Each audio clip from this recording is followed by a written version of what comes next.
Hello everyone, hi this is Simran. हम लोग 10th class का सेकेंड चैप्टर कर रहे थे केमिस्ट्री का, acid basis and salts. Acids के बारे में और बेसिस के बारे में, इन दोनों के बारे में हम लोग अपने प्रीवियस वीडियोस में कर चुके हैं। अगर आप लोगों ने नहीं देखी है तो आप मेरी प्रीवियस वीडियोस देख सकते हैं। आज हम स्टार्ट करेंगे सॉल्ट्स के बारे में। सॉल्ट्स इंट्रोडक्शन में मैंने बताया था, जब एसिड और बेसिस दोनों मिक्स होते हैं तो वो सॉल्ट बनाते हैं।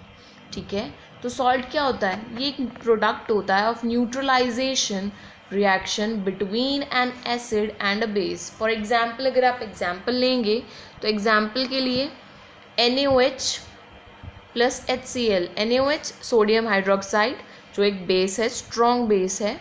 HCl हाइड्रोक्लोरिक एसिड जो एक स्ट्रॉन्ग एसिड है। दोनों जब रिएक्ट करेंगे तो क्या बनाएंगे? सोडियम क्लोराइड जो एक सॉल्ट है, इनफैक्ट कॉमन सॉल्ट, और वाटर। तो यहाँ पे क्या हुआ? न्यूट्रलाइजेशन रिएक्शन हुई है।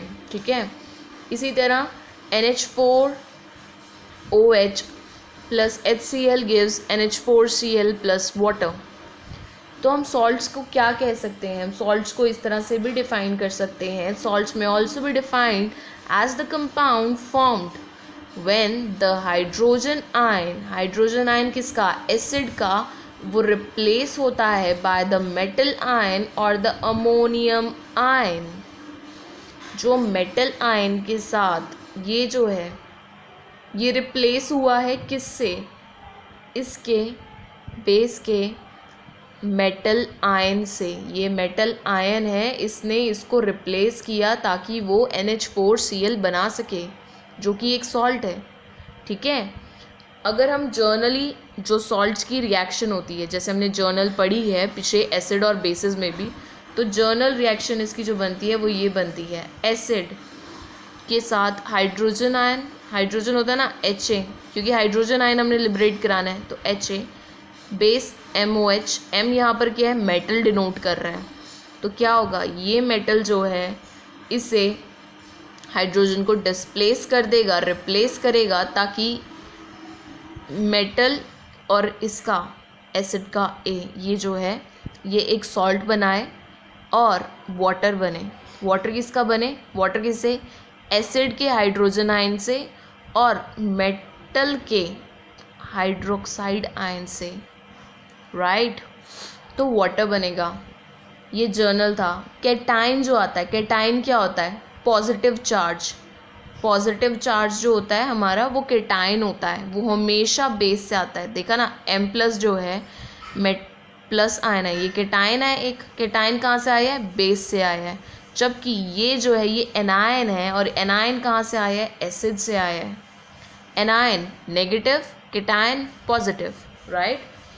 अब सॉल्ट्स जो होते हैं वो 3 टाइप के होते हैं: normal salt, acidic salt, basic salt. ठीक है, नॉर्मल सॉल्ट्स कौन से होते हैं? जिसमें जो सारे के सारे हाइड्रोजन एटम जो होते हैं एसिड मॉलिक्यूल के, वो रिप्लेस हो जाते हैं by metal ion. Metal ion से सारे के सारे रिप्लेस हो जाते हैं।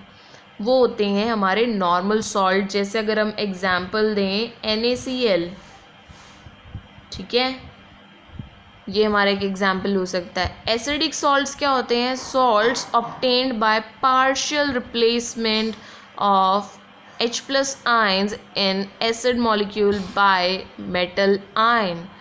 यहाँ पर H+ आयन्स जो हैं वो पार्शियली होंगे रिप्लेस, जबकि यहाँ पर बेसिक के अंदर हाइड्रोक्सिल आयन जो है वो पार्शली रिप्लेस होंगे, मीन्स उनकी क्वांटिटी बच जाएगी हमारे पास।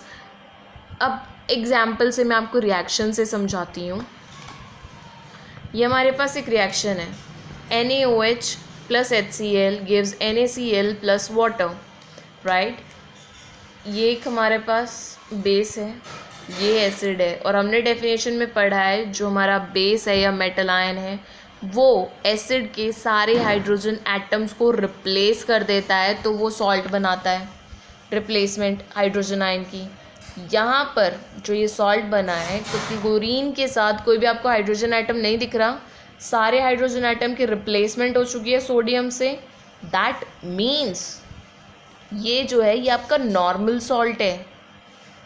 सिमिलरली यहाँ पर देखें तो हम NaOH plus H2SO4 gives Na2SO4 sodium sulphate होता है। ये मैंने यहाँ लिखा है ब्रैकेट में नीचे, अगर आपको नहीं पता तो आप ये नोट डाउन कर सकते हैं, ठीक है।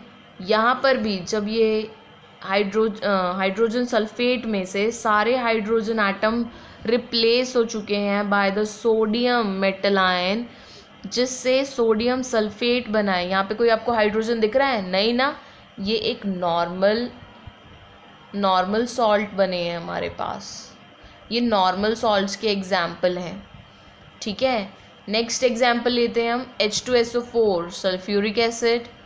ये जब NaOH के साथ रिएक्ट करता है कुछ कंडीशंस के under NaHSO4 sodium hydrogen sulphate बनता है, ठीक है।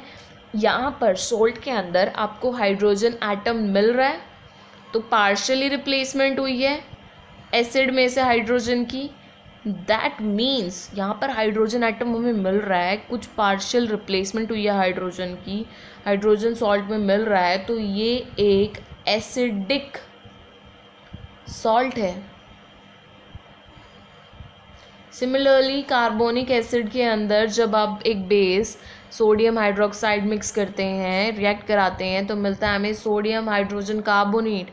यहाँ पर भी आपको हाइड्रोजन मिल रहा है सॉल्ट के अंदर, तो ये पार्शली रिप्लेसमेंट हुई है हाइड्रोजन की बाय द सोडियम आयन, जिस वजह से एसिडिक सॉल्ट मिल रहा है हमें। क्योंकि अगर सॉल्ट के अंदर H+ आयन मिल रहे हैं आपको, वो एसिडिक है, अगर नहीं मिल रहे तो नॉर्मल है, राइट।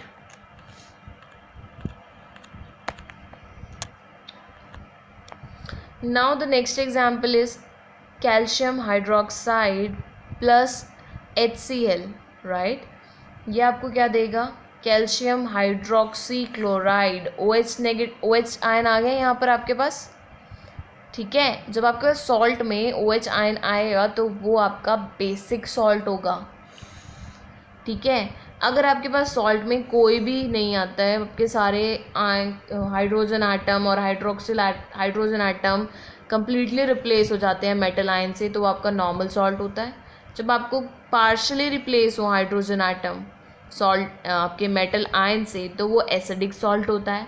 जब आपके सॉल्ट के अंदर हाइड्रोक्सिल आयन प्रेजेंट हो तो वो आपका बेसिक सॉल्ट होता है। तो आपको क्लियर हो गए तीनों सॉल्ट्स के बारे में, नॉर्मल सॉल्ट क्या होते हैं, एसिडिक सॉल्ट्स क्या होते हैं और बेसिक सॉल्ट्स क्या होते हैं। अब हम आप देख कर तो नहीं बता सकते ना कि कौन सा सॉल्ट क्या है, आपको उसका pH वैल्यू चेक करना होगा। बट सॉल्ट्स जो होते हैं वो आपके पास एक पाउडर्स फॉर्म में होते हैं। आप पाउडर फॉर्म में कैसे चेक करोगे? तो उसके लिए आपको एक सॉल्यूशन प्रिपेयर करना पड़ता है, इसीलिए आप उनको सॉल्ट जो केमिकल्स होते हैं उनको लिक्विड फॉर्म में लेते हैं ताकि आप उनका सॉल्यूशन बना सके, और उस सॉल्यूशन का फिर आप pH वैल्यू फाइंड आउट करते हैं, ठीक है, इंडिकेटर्स की हेल्प से।